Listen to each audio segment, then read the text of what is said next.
Hello dear student, स्वागत है आपके अपने यूट्यूब अमन केमिस्ट्री में। और आज हम बात करने वाले हैं एनसीईआरटी क्लास 12 के चैप्टर 4 यानी केमिकल काइनेटिक्स का एक्सरसाइज नंबर 4.2 के बारे में। तो केमिकल काइनेटिक्स का एक्सरसाइज 4.2 रिएक्शन के रेट इक्वेशन पर बेस्ड है, जिसमें कि यहाँ पर एक रिएक्शन दिया हुआ है 2A + B, ये दे रहा है A2B। अब देखा जाए यहाँ पर the rate is equal to K into concentration of A into concentration of B to the power 2। यहाँ पर एक रेट इक्वेशन दिया हुआ है इस रिएक्शन का। अब रिएक्शन को देख करके रेट इक्वेशन आप नहीं दिखेगा कि A टू दी पावर 2 रहना चाहिए, B टू दी पावर 1 नहीं। ये एक हमारा एक्सपेरिमेंटल रेट है जो कि दिया हुआ है। कहता है कि इस रिएक्शन के लिए रेट कांस्टेंट जो है वो है 2.0 इंटू 10⁻⁻6 पर मोल स्क्वायर लीटर स्क्वायर पर सेकेंड।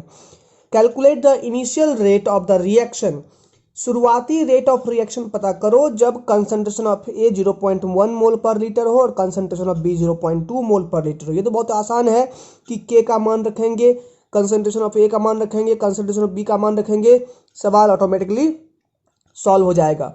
लेकिन उसके बाद एक और सवाल कहता है कि calculate the rate of reaction after A is reduce to 0.06 mole per litre. याद रखिएगा यहाँ पर सवाल कह रहा है कि रिएक्शन का रेट तब मालूम करो जब A जो है वो 0.1 से घटते हुए घटते 0.06 मोल पर लीटर पर आकर अटक जाए। तब 0.06 मोल पर लीटर जब A बचेगा तो वहां से रेट ऑफ रिएक्शन क्या होगा वो बताना है। यानी कि इस सवाल में दो बार आपको रेट निकालना है, एक बार शुरुआती क्षणों में और एक बार जब A जो है 0.1 से घट करके 0.06 हो जाएगा। कोई बच्चा पूछ जाता है कि यहाँ पर 0.06 घट रहा है इसमें, तो इसको इससे माइनस कर देता है। नहीं, यहाँ पर रिड्यूस टू लिखा हुआ है 0.06 मोल पर लीटर। इसका मतलब हो रहा है कि 0.1 से घटते गया और 0.06 पर आकर रुक गया, तो उसको बोलेंगे reduce to 0.06 mole per litre. अब देखिए यहाँ पर तो सिंपल सी बात है, हम लोग अगर बात करें यहाँ पर इनिशियल रेट की बात करें, इनिशियल रेट की बात करें तो यहाँ पर रेट इज इक्वल टू हमें दिया हुआ है K into A into B to the power 2। अब K का मान यहाँ पता है 2.0 इंटू 10⁻⁻6। यहाँ पर हमें A का मान पता है 0.1, B का मान पता है हम लोग को 0.2, इसका हो जाएगा स्क्वायर। तो ये यहाँ पर हो जाएगा 2 गुना 10⁻⁻6 गुना 0.1 को 10⁻⁻1 लिख सकते हैं गुना ये हो जाएगा 0.04।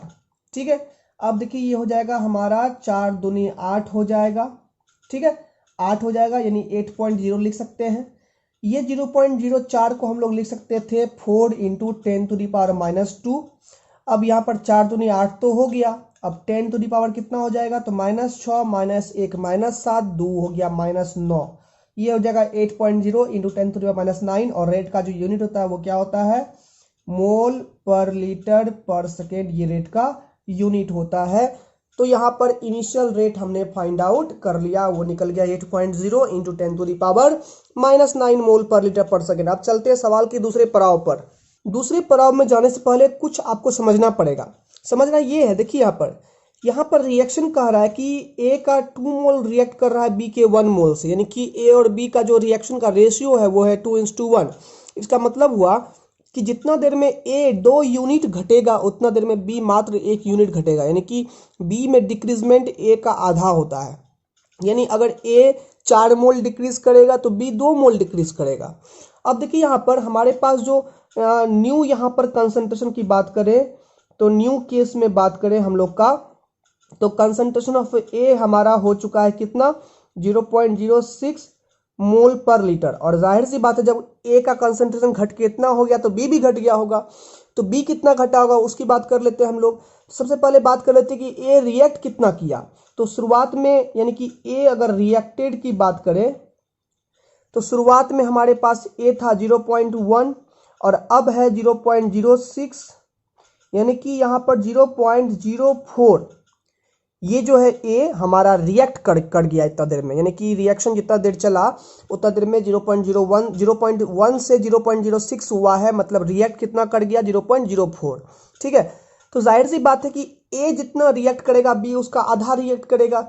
यानी कि अगर हम B रिएक्टेड की बात करें बी रिएक्टेड की बात करें तो वो कितना हो जाएगा 0.04/2 यानी कि 0.02 मोल पर लीटर हमारा बी रिएक्ट किया होगा। ठीक है, यानी जितना ए रिएक्ट किया होगा उसका आधा बी रिएक्ट किया होगा। तो जाहिर सी बात है कि अब बी इतना रिएक्ट कर गया तो बी बचा कितना हमारे पास, न्यू कंसंट्रेशन बी का क्या बचेगा, यानी कि न्यू कंसंट्रेशन ऑफ बी हमारे पास कितना होगा।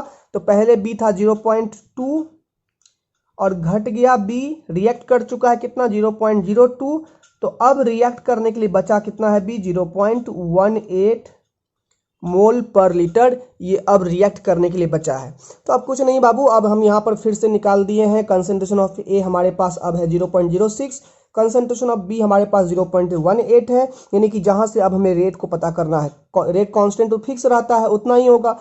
तो अब चलते हैं हम लोग नए रेट के बारे में। तो यानी कि अब हमारा रेट हो जाएगा यहाँ पर, रेट ऑफ रिएक्शन हो जाएगा यहाँ पर, क्या था हमारे पास rate constant into A into B to the power कितना है 2, के का मान कितना था 2.0 इंटू 10⁻⁻⁶। ए हमारे पास कितना बचा हुआ है, तो ए बचा हुआ है, ए घट के हो गया 0.06, बी कितना घट के हो गया है, तो हो गया 0.18, इसका क्या हो जाएगा होल स्क्वायर हो जाएगा। तो जब हम सॉल्व करेंगे तो ये निकल जाएगा यहाँ पर 2 इंटू 10⁻⁻⁶, और इसको लिख सकते हैं 6 इंटू 10⁻⁻2, इसको लिख सकते हैं यहाँ पर 18 का स्क्वायर कितना होता है, ये होता है 324, और यहाँ पर 4 अंक के बाद पॉइंट जाएगा तो ये हो जाएगा 0.0324। तो अब यहाँ पर फ्रेश करके लिखेंगे तो ये हो जाएगा 6 दूनी 12 गुना 10⁻⁻⁶ -2 -8 हो जाएगा, इंटू ये हो जाएगा 324 इंटू 10⁻⁻4।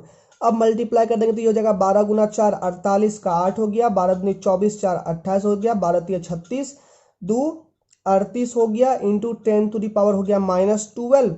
अब स्टैंडर्ड फॉर्म के लिए हम जानते ही हैं कि पॉइंट को यहाँ से हम उठा करके 1 2 3 डिजिट यहाँ पर लाएंगे तो ये हो जाएगा 3.888 लिखोगे तो 3 पॉइंट हम 89 कर लेते हैं, इंटू पॉइंट जब यहाँ पर लाएंगे तो 1000 से मल्टीप्लाई करेंगे तो ये हो जाएगा 10⁻⁹, ये हो गया मोल पर लीटर पर सेकेंड, ये हमारा न्यू रेट हो गया। यानी कि जब हमारे पास ए 0.06 मोल पर लीटर होगा और बी घट करके 0.18 मोल पर लीटर हो गया होगा, तब उस रिएक्शन का जो रेट होगा वो होगा 3.89 × 10⁻⁹।